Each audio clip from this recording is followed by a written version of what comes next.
Children's Church? Just a note, just a little side note. It has nothing to do with the sermon. I was sitting there this morning. Probably has something to do with it. I don't know. But I was just thinking of how much I just love and appreciate the church. You know, and when I say the church, I'm never meaning the building. I'm always just meaning the people. And just the dynamic of the church. You know, I love the different things that each of our different unique song leaders bring. You know, there's several song leaders in our church, and I love just the different variety of that. I love watching my father and son walk up to do the offering together. As I saw them walk by, I thought, man, those guys are mirror images of each other, like walking over there. And I especially love when they walk back over here. I especially love Wade looking at his dad and kind of making his eyes big, like you're saying the prayer. And the dynamic that goes on there. And just so many things, like seeing the kids, you know, run up and put the money in a little basket that goes to support the orphans. I love seeing that, and just all the things that the Rosa Church. I loved especially a line. Things like this just stick in my mind like concrete. I don't know why certain things stick and why certain things don't, but in Jim's prayer this morning, I really loved one thing that he said. He said, Lord, in the midst of this, of the hard times people are going through right now, let it be a time, something along the lines, let it be a time where they understand their need for you. And I thought, man, that's right at the heart of it, you know, understanding the need for God. All that has nothing to do with the sermon this morning, so it's not even an introduction to the sermon. Okay, so I'm going to continue with this series, but today I'm going to call it a short pause. What I'm going to do, what I plan, these sermons are, I don't know, these draw the line sermons, they're just hard on me. They're hard on me physically, they're hard on me mentally, and for purely selfish reasons, I'm going to take a break from them. I'm going to go back to Matthew, and I'm going to do Matthew for a while, but I'm just not going to do, and I'm going to bring some more of these back, but I'm going to do them as kind of a break from Matthew from time to time and interject them here and there. So I'll continue the series. We're taking a pause on this one, going back to our current series of Matthew that we've been in for the last couple of years. Go back to that, and then I'll pop some of these in as time goes by. Just doing a whole bunch of these at the same time is not an easy thing to do. So that's just a heads up for the future of our study. So we're going to go back and pick right up where we left off in Matthew next week. But this morning I've got, you know, one more hard topic I want to talk about. One more, and it shouldn't be a hard topic, but it's a hard topic just because of the world that we live in. And the hard topic being the topic of governments, just governments in general. Now, one thing about the government that we live in, for most of us, I'm sure probably everyone in this room, none of us got to choose the government that we live under, that we were born into. And what does that word even mean? What does the word even mean, government? Well, in the word government is the word govern. And govern simply means to control. So what is the purpose of any government? Well, the government's purpose is to control. Well, to control what? Well, to control society. And, you know, some governments, and all governments believe that there's a better way to do that than others. That's why some governments are better than others. But whatever the strength, whatever the greatest strength of a government is, whatever that makes up the greatest strength, typically is always the greatest weakness as well. In America, for instance, it's always boasted of freedom. And even though our freedoms in America are not perfect, when you compare our freedoms to freedoms of other countries in the world, man, you would think that we were at times. But with too much freedom comes a lack of control or a lack of government. There are other countries where people are completely suppressed. They have no freedoms whatsoever. And in those, you know, does that work in those countries? Well, it does. I mean, the government works but it's not, but the strength of it is that it works, but the downside of that, when there's not enough freedoms for the people, is that the people are miserable, and they end up being greatly oppressed. So, no government is perfect, though. No government is perfect, but it's important for us to understand. I'm not talking about a political issue this morning. This is not a political speech. Government and governments were created by God. God put it in the heart of mankind, whether his people or not his people. God put it in the heart of his mankind a desire to maintain and have control. Even in governments that are overthrown, in like revolutions and stuff, what happens after the revolution happens? Well, as fast as possible, they try to put together a stable, controlled government. Because no one likes that. No one can live sustained in that. And so this morning, what we want to understand in our draw the line, our last draw the line for a little while, is we're going to look at the topic of government authority. Government authority. If government was created by God, it was created by God as a tool to be used by God. That doesn't mean, and the thing I'm always most worried about is people just not understanding or misunderstanding me. That doesn't mean that God likes the actions of every government. It doesn't mean that he approves of the actions of every government. But in governments in general, God has a design that comes from a heart impulse that he put in the hearts of mankind to have control. And God did that for a reason. Our text today is going to be Romans chapter 13, verses 1 through 5. Again, a text that has been increasingly used and abused in our world. We're not going to do that this morning. We're going to look at what it says, what God intended for it to mean, and that's what we're going to teach. So let's read it together, then we'll go through it. Romans 13, 1 through 5. Every person is to be subject to the governing authorities, for there is no authority except from God, and those which exist are established by God. Therefore, whoever resists authority has opposed the ordinance of God, and they who have opposed will receive condemnation upon themselves. For rulers are not a cause of fear for good behavior, but for evil. Do you want to have no fear of authority? Do what is good, and you will have praise from the same. For it is a servant of God to you for good.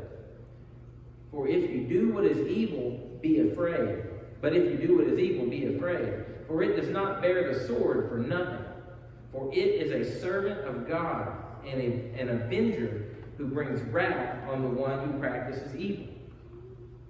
Therefore, it is necessary to be in subjection, not only because of wrath, but also for the sake of conscience.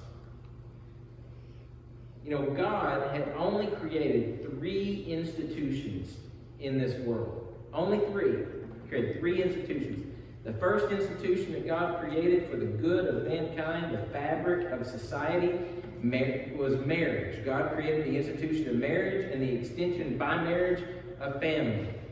And God created that for the good of mankind.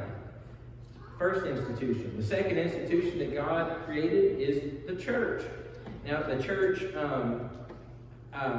started, if you will, in the establishment of a people that God called to himself as the nation of Israel. It wasn't made official as the church, which the church, some people think that God ended a covenant. God never ends a covenant. God's not like people. He doesn't break promises. He doesn't end covenants. God made his covenant with Israel, and he didn't end that covenant. He expanded that covenant, didn't he? He expanded it to all the people of the earth. And in doing so, said there is no longer going to be a sovereign nation in the sense that Israel was. Okay, so he established marriage, he established a church, and finally he established government. And when I say government, I mean government in general. So like all the governments of the world God established? Yes, he did. What happens, even the bad ones? Yeah, even the bad ones. Because God didn't make those governments bad. This government is what God established. And when I say government, what I truly mean by that is that desire that God put in the heart of man to have order in society. And God created this. Now, you look at all three of these things, and is marriage perfect? No. But is that God's fault? No. Is the church perfect? I wish. No. Is that God's fault? No, it's not. Is our government, they're very specific, is our government perfect? No. Is that God's fault? No. No. All these things, what are all these things made up of? People. Right? All these establishments that God created, they're all made up of people. And whether good or whether not good, every person will be held accountable for their actions within all of these institutions. Here's where God draws the line. Romans 13, verse 1a, the first part of the verse. Every person is to be subject to the governing authorities. You say, like, well, that's a verse that a lot of people just don't like. I don't always like that verse, right? We don't always like that verse. Consider the source. I want you to consider, because I think it's important that we consider the source of who said that, though. Who wrote, every person is to be subject to the governing authorities? The Apostle Paul, a person who you're gonna have a hard time in the Bible finding someone that was abused more by the authorities than Paul was. Yet Paul says, every person be subject to the governing authorities, though. These same authorities that Paul was arguing that we're to be subject to, here, not long after Paul writes these words, end up cutting his head off.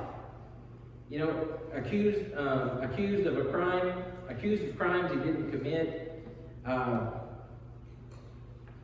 completely innocent when he goes to trial, falsely executed, in a very unjust way. Yet Paul stands up for the government that was established that even led to his death. Jesus, look at Jesus. In his example, Jesus also drew the line the same way. People even came to Jesus, and there was so much more in the question than what we read into it when we just read the text. When the people come to Jesus and they say, Jesus, should we pay our taxes to Caesar? They were really trying to bait him with that because, they had all kinds of implications behind that. Do you know what Caesar does with our tax money, Jesus? Do you know what that money goes to? We don't see any benefit from paying our taxes. Like when we pay taxes, us in general, we see benefits for our taxes. And things that are established in our society. The Jews didn't see any benefit for their taxes from Rome. And they were taxed to the hilt. I mean, it's basically extortion. And they took how much what was the set tax rate? The set tax rate was as much as you can get from the Jews, get it from them, and send it to Rome to finance Rome and all of its atrocities. But Jesus said, whose face is on that coin? That's Caesar's face. If it's Caesar's coin, give it back to Caesar. Basically, Jesus shortly said, yeah, pay your taxes. Don't rebel against the governing authorities, because God has set them in place. Titus chapter 3, verses 1 and 2.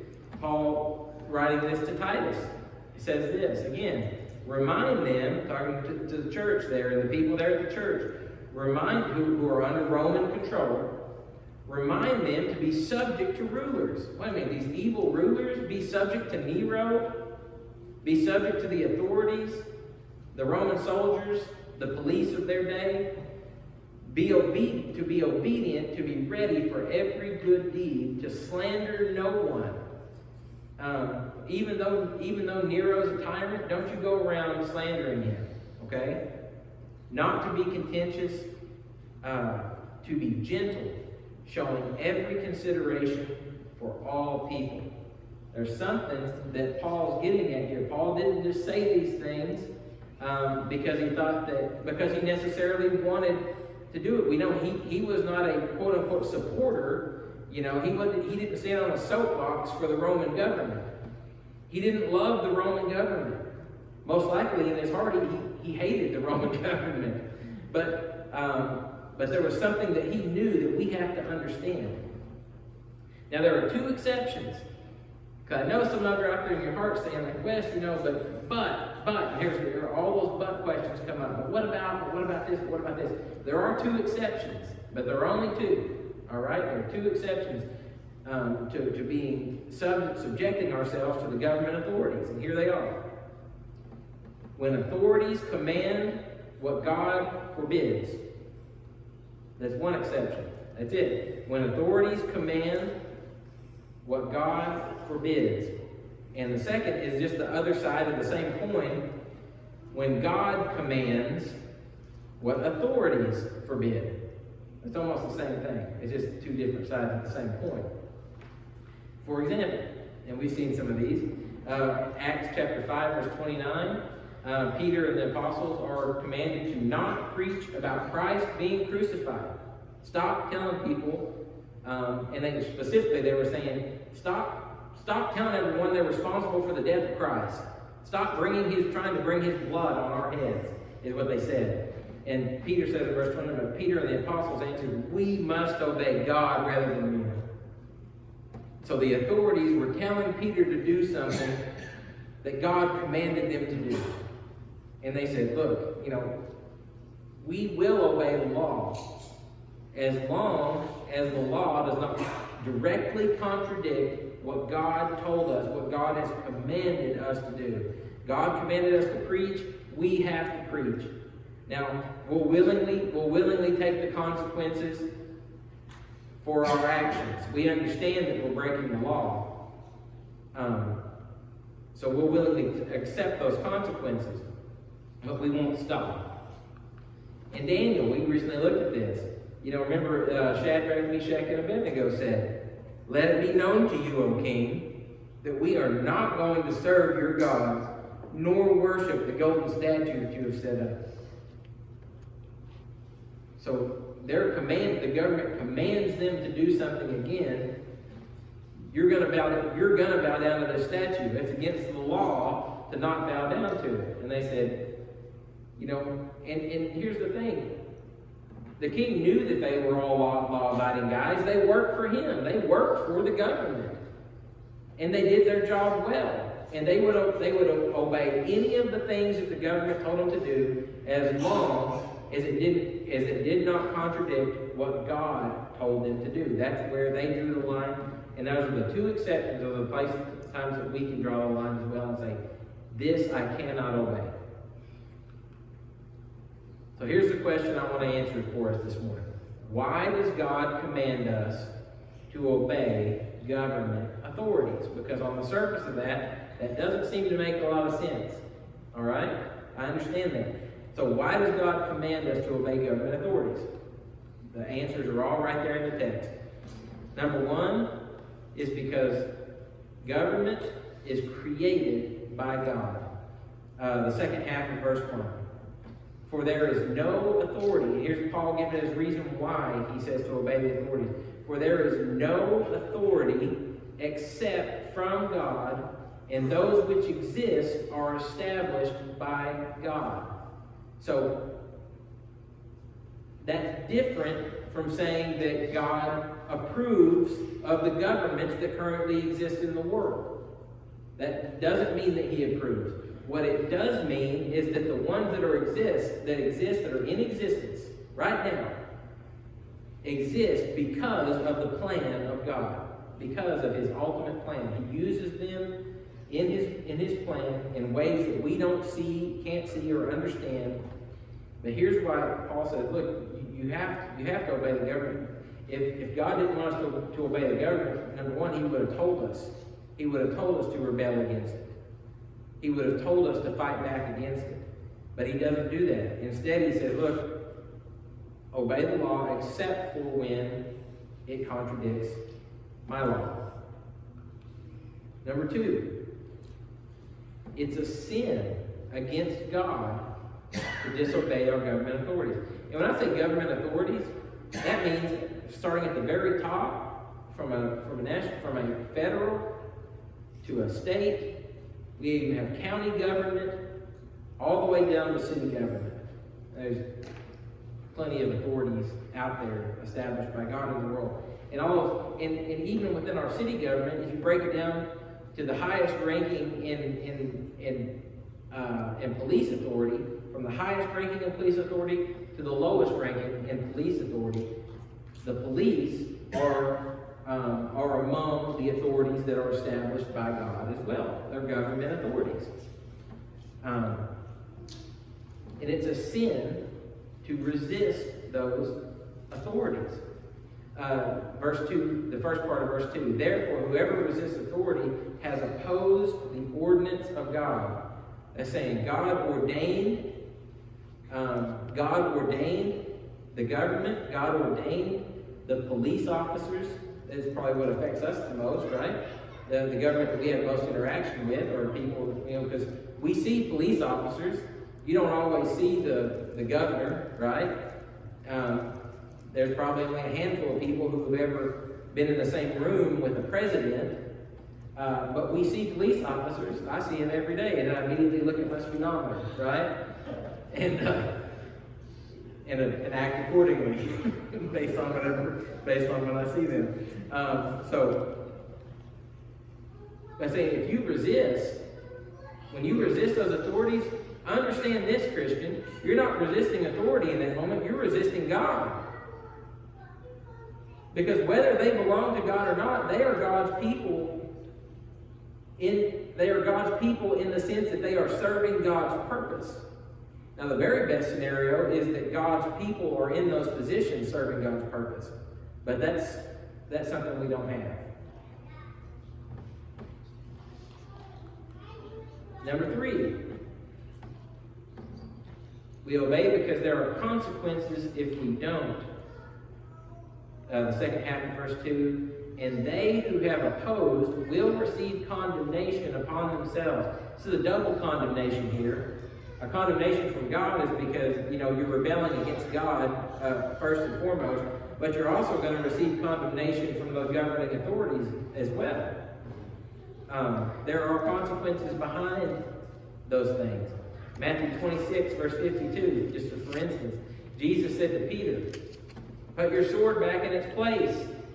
Why did he tell him? Because when the Roman guard came with the priest and they came to arrest him in the garden, and so there's this big scene in the garden of Jesus and his apostles, and here comes the people to arrest Jesus. Peter pulls out his sword. He actually hacks off the ear of the guy there. And you know why he cut his ear off? Because he was trying to cut his head off. You swing a sword to take someone's head off, and they dodge, you only end up slicing the ear. So, and Jesus turns to him and says, wait, Peter, he says, you know that there's consequences? You know that per the law of this land that we live in, Peter, that there are consequences for your action? If you would have killed him, do you know what the law says would have been done to you justly? You would have been killed. So he said, Peter, put your sword back, for all those who take up the sword will perish by the sword. And just to make sure that this guy couldn't have a case against Peter in court, Jesus, I don't think it was necessarily compassion. Jesus reaches down and grabs the guy's ear and sticks it back on his head and fixes it back better than it was before. So it's like, well, you can't sue Peter now. He's saving Peter against legal recourse. The guy can't go to court and say, like, hey, that guy Peter, he needs arrested, he cut my ear off. They would have said, looks good to me. There's not even a scar. So Jesus protecting Peter, but Jesus, he's protecting Peter from the law, but Jesus is also upholding the law of the land in the midst of that. So don't miss that. This is the same law. Jesus is upholding the same law that is going to give him a false trial and murder him. And he knows that. And he still stands up for the establishment of the authority, though. Not saying the people were in the right. Never saying the people were in the right. But Jesus says, Jesus respected the government that he was born into. And man, he was born into a rotten government. Basically, born into a slave nation of another nation.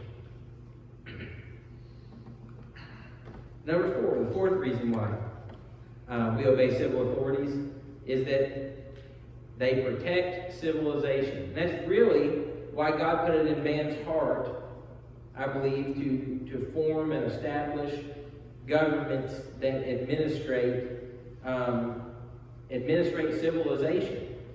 Now, they used to have kids read this book in school when I was young. I don't know if they still do, but when I was young, maybe 4th or 5th grade, they would have kids read the book The Lord of the Flies, William Golding's classic. Has anyone read The Lord of the Flies? Or seen? They made a movie out of it, so some of you may have seen the movie. The Lord of the Flies is about these kids. Now, they were like kids that they were, I don't know if it's a private school or military school or whatever. Anyway, this group of boys are involved in I can't remember, I haven't read it in forever, plane crash or a boat crash or whatever.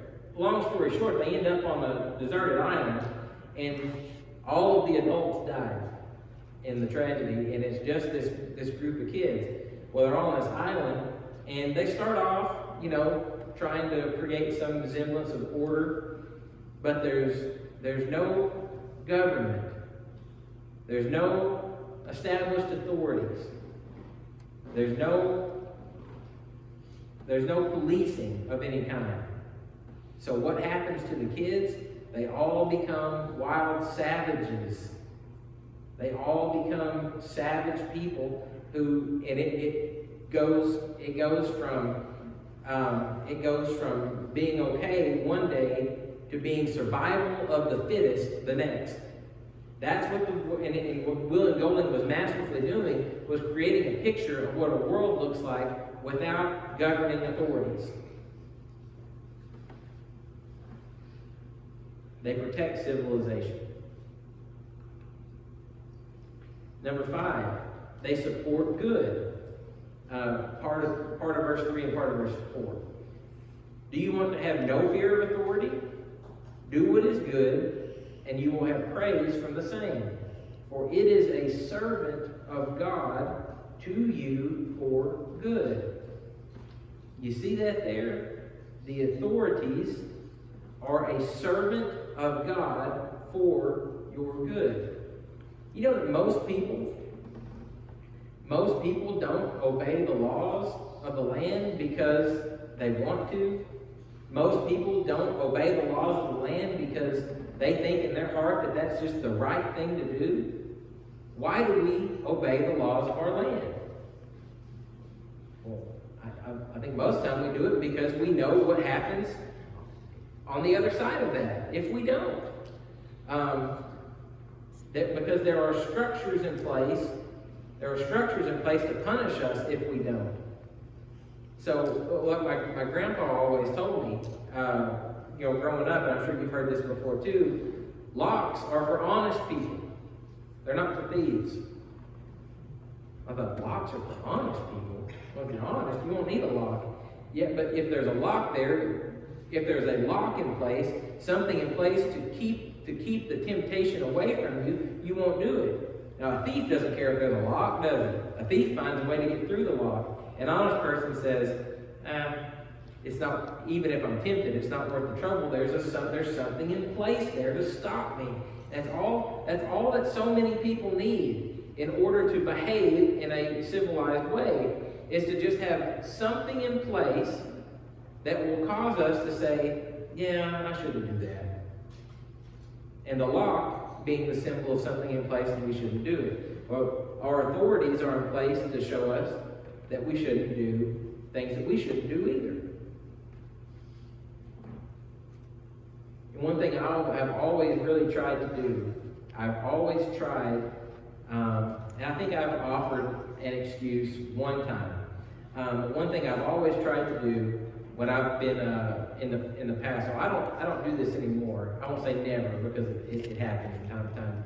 But when I've been pulled over, I'm not even going to tell you how many times. I keep track because I'm just kind of sick that way.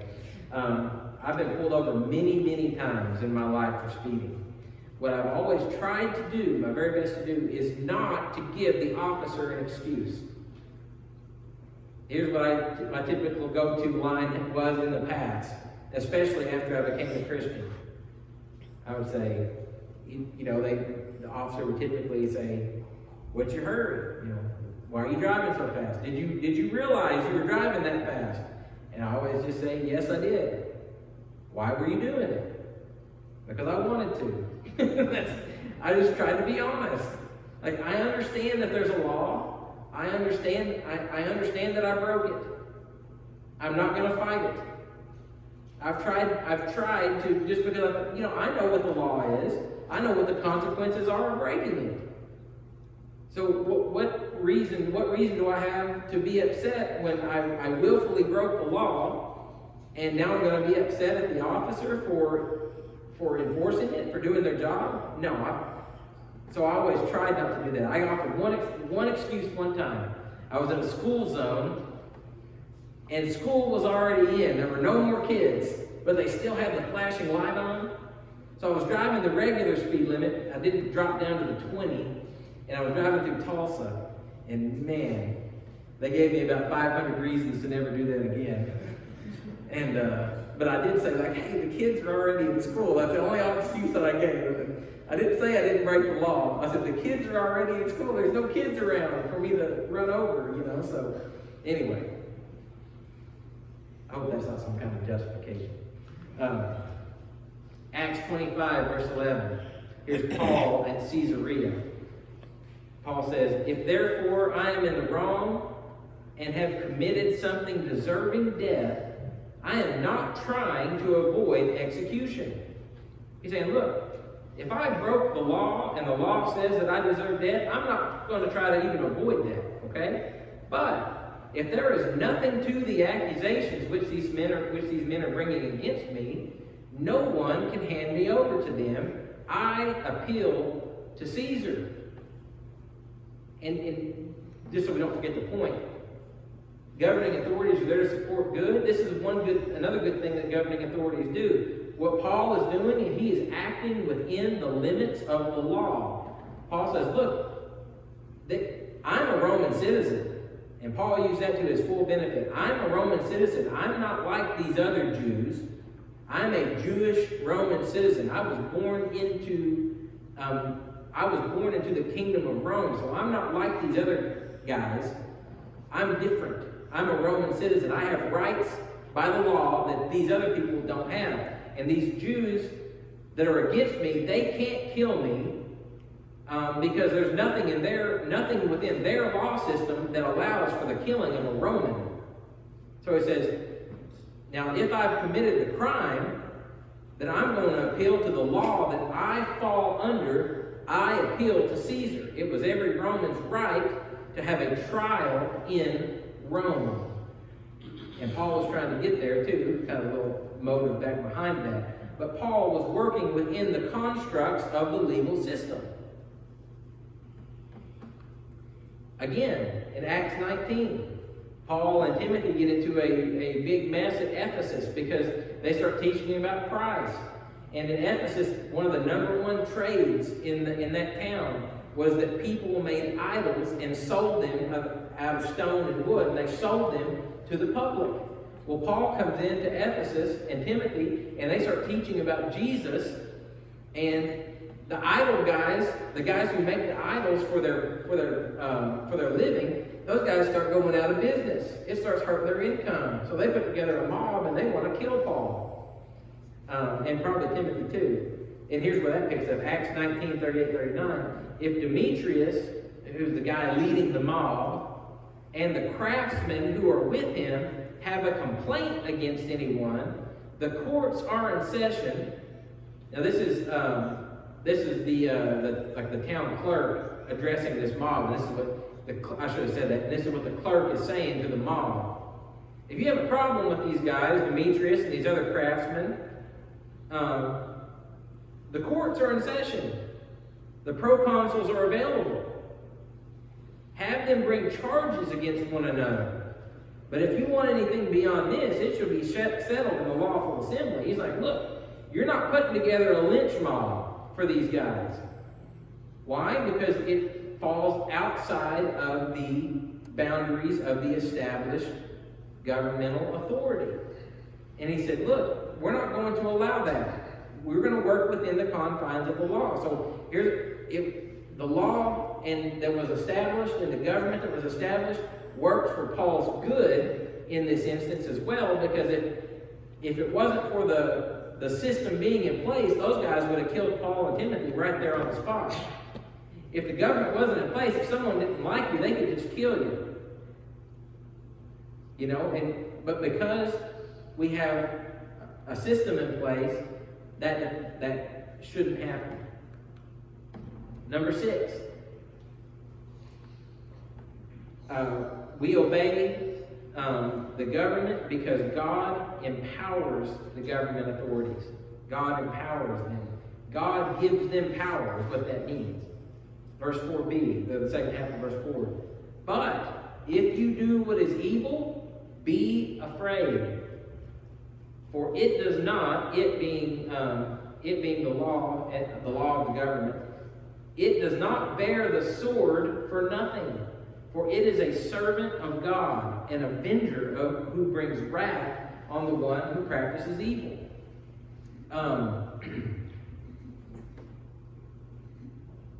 Paul says, it does not bear the sword for nothing.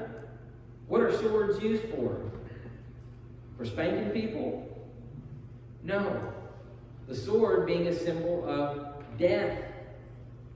And he says, look, God, not only did God establish the authorities, he established the authorities and put a sword in their hand and empowered them by that sword to punish those who are not lawful in the land.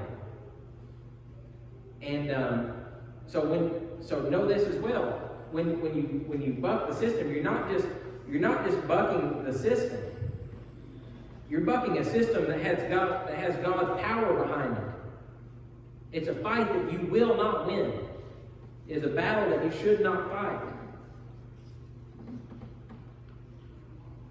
And last one, number 7.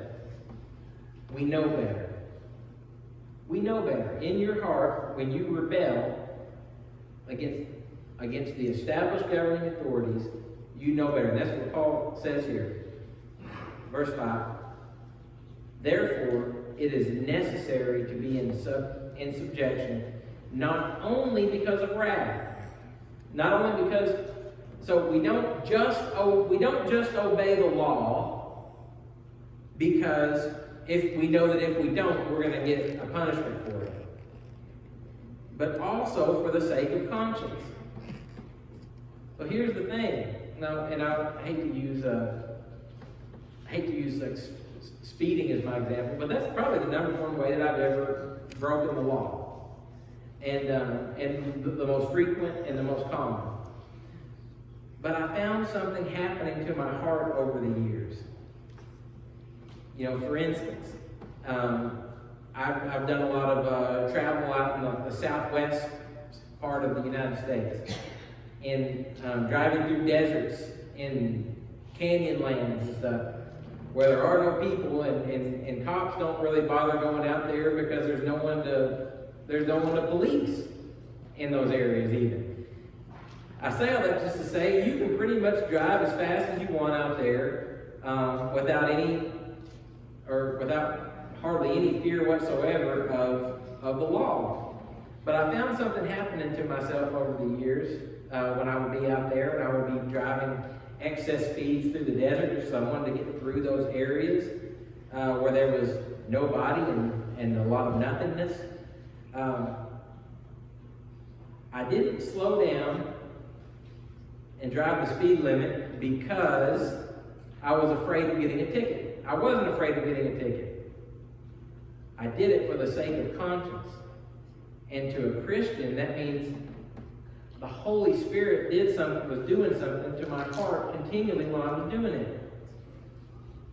Even though, so I wasn't obeying the law because of the law. I was obeying the law because God made me feel guilty for not obeying the law. And when we willfully rebel against law that God has established, that is not contrary to His Word, okay? It does not violate His teaching. Paul's saying it's gonna bother you. You know, you're gonna lose sleep over that. It's gonna bother your conscience. Now, the longer you do something you shouldn't do, the longer you do it, the more and more and more and more it's not going to bother your conscience until your heart grows hard, and that is a very scary, very bad place to be in. You don't want to go. If you're sitting there this morning, I said it. Just say you're sitting there this morning saying, "Well, Wes, it doesn't bother me when I break the law." You know what that means? It means that you've been disobedient for so long in your heart that your heart has grown hard.